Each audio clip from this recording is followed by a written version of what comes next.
Ladies and gentlemen, hold on a second.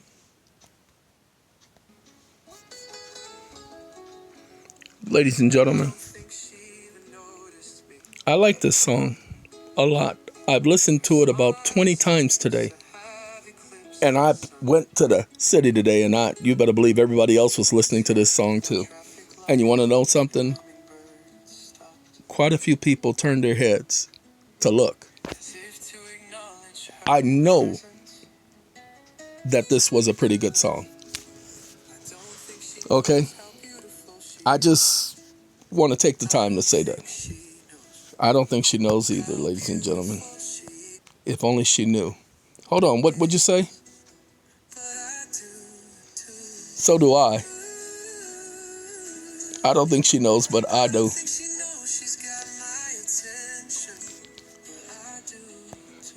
Now, here's the thing. There are a lot of people who think this song may be about them, and it's not. This song is about someone who I've never met. It ain't none of you. I know who she is. I know where she lives, generally. And I'm to meet her shortly. But it's not any of you. This person doesn't watch my videos. This person doesn't know who I am yet. She knows of me, but she doesn't know. Now, you'll say, well, that doesn't make no sense. And that's the point. It's not supposed to make sense to you. It's supposed to make sense to me because this is what I asked for. And I'm glad that the person that I'm referring to asked for the same. You see, it's that match made in. Yeah, that's what that is. Now, here's the other thing. Again, it doesn't matter what you think. I don't care. You can think I'm crazy. You can think I'm foolish. You can think I'm naive. I don't care. Don't give me your opinion. I don't want it. Please stay out of it. It's none of your business. I'm only explaining to you. That's what that song was all about. And see, when that person and I meet, there will be no waiting till the next time because I'm too shy to say something the first time. You know what I'm saying? All right, now hey. Enough about that. Let's talk about the real reason I decided to grace you all with this video. Today, this day, I had a lot of things that I had to take care of. The first thing, I was explaining to a group this morning about cash equivalency and what items are considered cash equivalency so that when they're doing their taxes, they can be like the big boys. They can be like all of these corporations and all of these organizations when they document their cash equivalency. They can now use those credits that they've been getting to offset some of their tax liability because they needed to understand how to count it as income. That's why I did a couple of songs explaining what we talked about this morning. Right after doing that, I had to get ready because I had to go into town.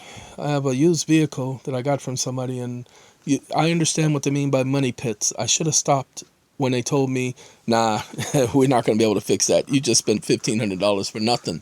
I should have stopped at $1,500. Really, I should have stopped at $1,500, but no, I'm stubborn.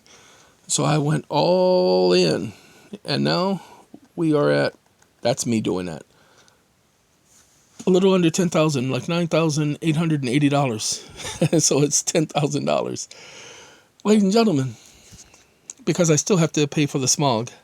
And then I have to pay for the renewal of the registration. Yes, it's a company vehicle, so I have to pay for the renewal of the registration. Okay. But you'll get the money back. It's not about getting it back. It's about the expenditure in the first place. And, let me explain to those of you who've never met me. I have that wandering eye thing. You know, people talking, hey, it's got a lazy eye. That eye is not lazy. That eye is very active. And I went and I dealt with several people whom, at least one that I've dealt with before, and several whom I haven't dealt with before. And they were all persons of non-color. Okay?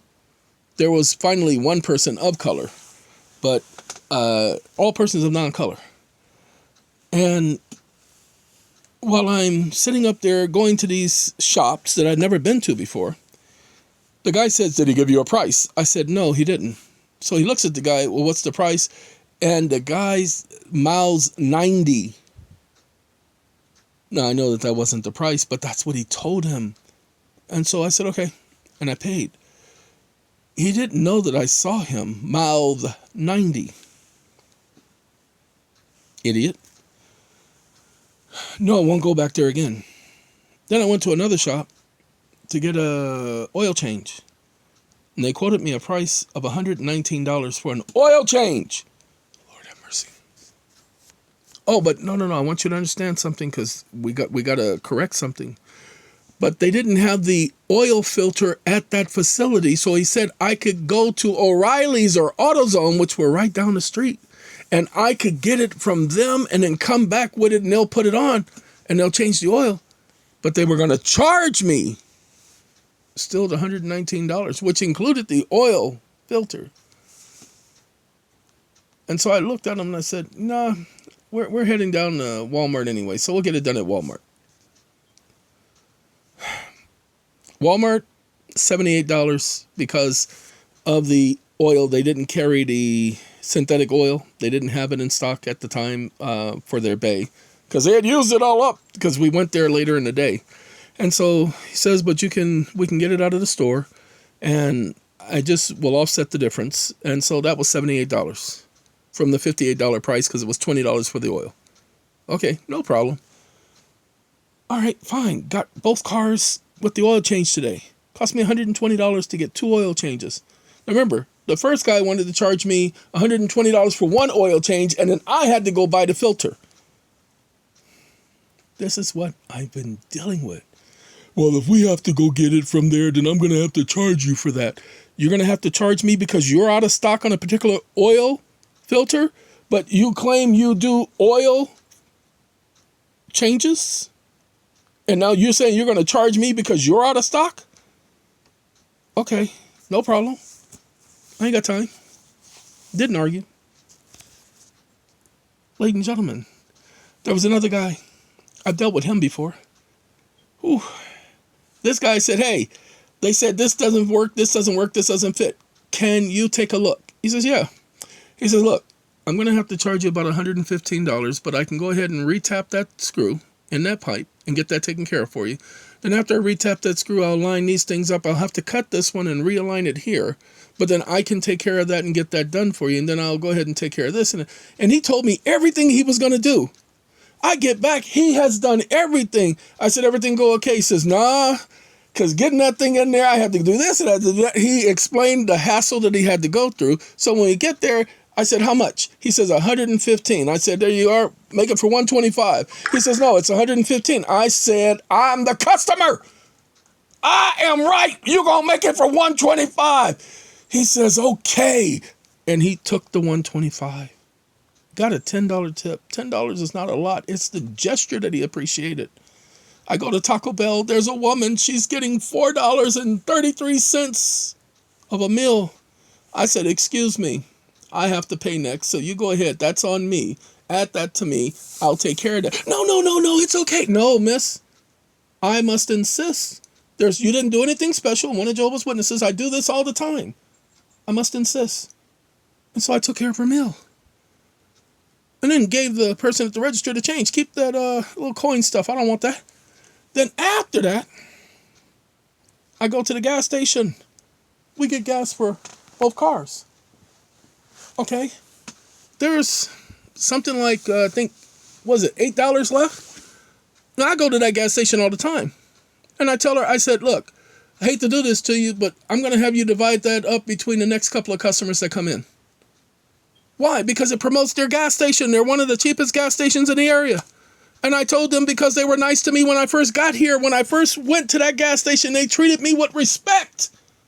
So I said, for that, you guys get my business. And I go to that station because that's how I am. Ladies and gentlemen, those are the people I have dealt business with. The two that I just told you about treated me with respect. So they get my respect. But the guy who worked on the car, that that stupid, ignorant, okay, he has overcharged me several times. Why do you keep going back? Because he's the only shop in town that work on these vehicles. This particular vehicle. That's why I keep going back to that idiot. But now that everything is fixed, I won't be going back to him anymore. I'll be going to a different city, going out of my way to a different city to get it done from this point forward. Woohoo! That was my day. So I received at least 4 emails today and a phone call. Everybody telling me they had an emergency. Look here, everyone. I'm not here for your emergency. I got my own mother problems. Okay? I have my own life. Don't you understand when I tell you about my time? My time is mine. One person, when I responded back to him, they thought they had offended me. You guys cannot offend me. I don't take nothing you write, nothing you say, nothing you do. I don't take none of that personal. I wrote the song, and yet this is what I go through. And yet this is what I go through. Sometimes I feel like I'm the only one. Okay, those are my words, everyone, because this is what I go through. So when you guys are talking about your problems, I'm not going to put your problems ahead of mine. I can't, because I'm not going to have a heart attack or a stroke over your problems.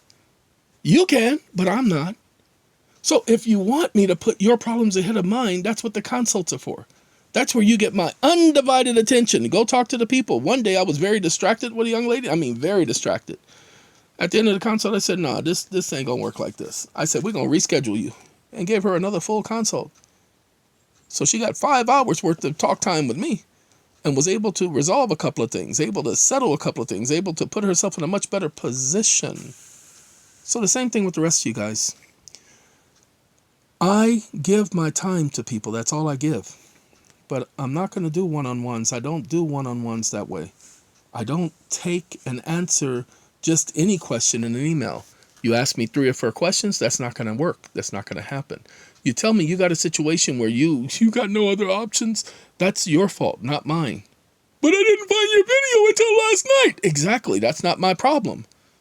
You should have been doing the research. Well, I was doing research. You wasn't doing the right research. Look, I'm sorry that I have knowledge that you don't, that I know about things that you don't, that I have experience in things you don't. I apologize to you for that. But as I said at the beginning of this, I cannot allow your problems to become my problems. That causes too many problems. And so we don't want those problems, because I don't want your problems. You know what I mean? Those are yours. Hold on to it. Don't let go. That's what I'm trying to say. I don't want your problems.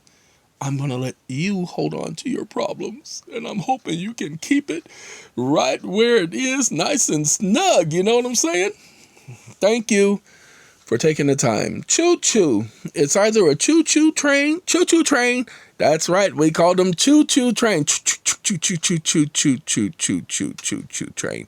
See, most of you young folks out there don't even realize these things. The only time you've seen them is in so-called amusement parks, or where the city will do some special parade where they'll have that train come through and they'll call it this or that. Well, what you guys must understand, there was a time where this was the norm. That's all they had. That was their major mode of transportation. Okay, and it wasn't pleasant. You've seen the movies where they're being robbed all the time, because they're usually out in the middle of nowhere where there is nobody that can come and save them. Well, how do you stop something like that? You blow up the railroad itself, blow up the spikes. They gonna stop, all right. Hit them railroad ties, that truck and that train, that choo-choo gonna have to stop.